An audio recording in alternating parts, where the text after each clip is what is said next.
InZOI just dropped a free DLC, and man, The Sims would never. Hey everyone, welcome back to the channel. I'm Siffco, and if you've been following along, you know I really enjoyed The Sims 3 a lot. From the highs and lows of the Sims franchise to my growing excitement for InZOI. Today we're diving into the latest update, the brand new Island Getaway DLC free for InZOI. It dropped on August 20th, and this is a big one, especially coming hot off the game's early access launch. If you missed my previous videos, check out my breakdown of The Sims 3 and The Sims 4's history, plus my InZOI demo impressions, and my full first impressions of the early access release. The links are in the description. Those set the stage for why competition in this genre is so refreshing. But before we get into the DLC, let's touch on some recent news from EA. Their CEO, Andrew Wilson, has been pretty clear in recent financial reports and interviews that there won't be a Sims 5 anytime soon. I wonder why. He mentioned that with so much content and DLC already in The Sims 4, over like a decade's worth, they don't want players to have to start over from scratch. A noble, understandable CEO thinking about the players, finally. Or maybe not. Instead, they're committing to 15 more content updates for Sims 4 in the coming year. How many of those do you think are going to be free? Let me ask you that. So they're keeping the live service model going strong. On the surface, that sounds player friendly, right? But let's be real. EA has held a monopoly on the live Sims for forever, raking in billions from the overpriced DLC packs. Don't get me started. I don't even want to think about it. Expansions like seasons or pets that should have been base game features costing 20 to 40 each, even today. By sticking with Sims 4 indefinitely, they're avoiding the risk of a fresh start where they might not recapture that same DLC revenue stream. So it's a smart business move, but it also means they're watching the competition closely and pivoting to things like a Sims movie or a more cross-platform experiments. There's even like early access alpha online mobile game that they're working on. I'm forgetting what the name is. I think it's like Rosa or something weird. But in my opinion, this no sequel stance is less about protecting your progress and more about protecting their profits, while they gauge how challengers like InZOI shake things up. And speaking of challengers, that's where InZOI shines. Developed by Krafton, the team behind PUBG, this game's already proven it's not afraid to disrupt the status quo. The Island Getaway DLC is completely free for all players who bought the game, which is a massive win and something EA has never even hinted at for The Sims, ever. No paywalls, no bundles, just pure added value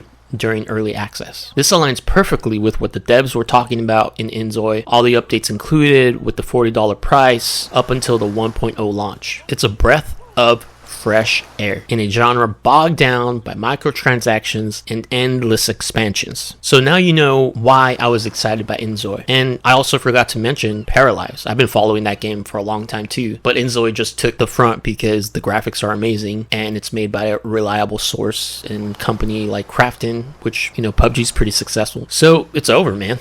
That monopoly is over and we won. If The Sims, whatever content they're releasing in the future, if they even do any of it for free, that's a win. Huge win. But now we have different options. So with that said, what's new in the Island Getaway with the new DLC? Is it even worth it? Like, again, it's free. That's the huge thing. And you get a lot for free. You get a whole new island. The headline is the addition of Cahaya. I don't know how you say it, but I hope that's right.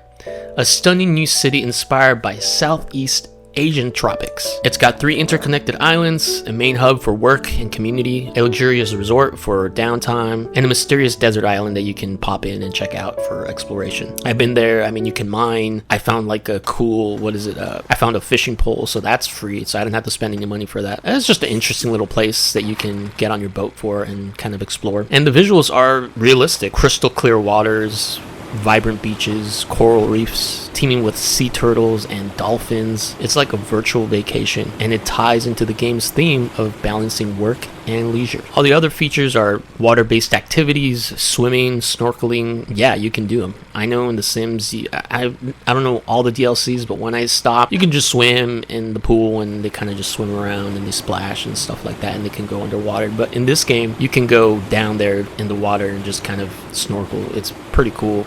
I haven't gotten to the advanced difficulty or whatever it is that you can go all the way down, but I think it's cool that they can go down there and you can see, and there's things to do down there. So yeah, you can dive into the ocean, interact with marine life, collect rare items. Snorkeling adds an adventure layer with limited exploration zones, but it's immersive and ties into new skills. There's fishing and farming. Fishing is just like, fishing in video games has become something I've slowly enjoyed. I've been like, okay, this fishing, in some games it's fun. In Trails of Cold Steel, it's just really fun. There's mining and crafting, mobility and exploration. There's new vehicles, motorcycles, scooters. There's different boats you can rent. There's even extreme weather events. The only ones I've gotten have been extreme heat. And this DLC isn't isolated to Cahaya either. Many features like farming and fishing are for every map, including Dowan and Bliss Bay. It launched with a base game patch, which overhauls emotions for nuanced interactions. Many cities feel alive. Not super alive, but they feel more alive. In the new city in Cahaya, you know, there's still some things. They're trying to make it seem really, really busy, but there's a lot of pop-ins still, and that kind of stuff needs to get fixed as time comes out. Like, the NPCs need to do something, like whether it's just walk, like there's a lot of jogging, but they need to just like actually have activities, grabbing a cup of coffee and reading their journal or something like that. You know, there needs to be more of that. Right now it just seems kind of, they're just walking around and they're just doing whatever. There's really nothing that makes sense. And there's a lot of new clothing items, there's hairstyles, so there's a bunch of stuff that I've still yet to found and explore. And from what I've seen in community feedback and early gameplay footage, players are loving the relaxed vibe. It's a stark contrast to the bustling city life in the base game. Performance wise, it's a solid, still chugging along with my 3080 Ryzen 9. DLSS is still recommended for 4K. It's just still in early access. Let's not forget about that. The biggest thing is that it's free and that it's good, it's there, and it looks like they'll be updating it and working on it, and this free DLC is a huge update moving forward. Overall, this DLC feels like it reinforces why InZOI could be a real contender or a real thing to play. It's not dethroning The Sims overnight. The Sims has years of polish and a massive mod community, but it's forcing innovation and proving that life sims don't have to nickel and dime players. If EA is watching, this might push them to rethink their DLC strategy. I'm planning to dive deeper and continue to play more. But what about you? What do you think? Have you tried the DLC yet? Let me know in the comments below. But for now, I think this is like the last-ish video on this topic. Paralives will be coming sometime later this year, I think. Yeah, so far I'm enjoying InZOI. I supported them to have another option for the live sims, and also because I like how the game looks, and I'm looking forward to the 1.0 release, and for just conversations and just everything to see what they do. But for now, yeah, I'm testing it out just a little bit, but not getting too deep, because the money system is still needing to be improved. There's a lot of things that need to be improved. Yeah, a free DLC, huge free DLC, huge map. That's like EA Sims would have done $40, 100%. So anyways, those are my thoughts. Thank you everyone for being here. Comment, like, subscribe, and until next time, happy gaming.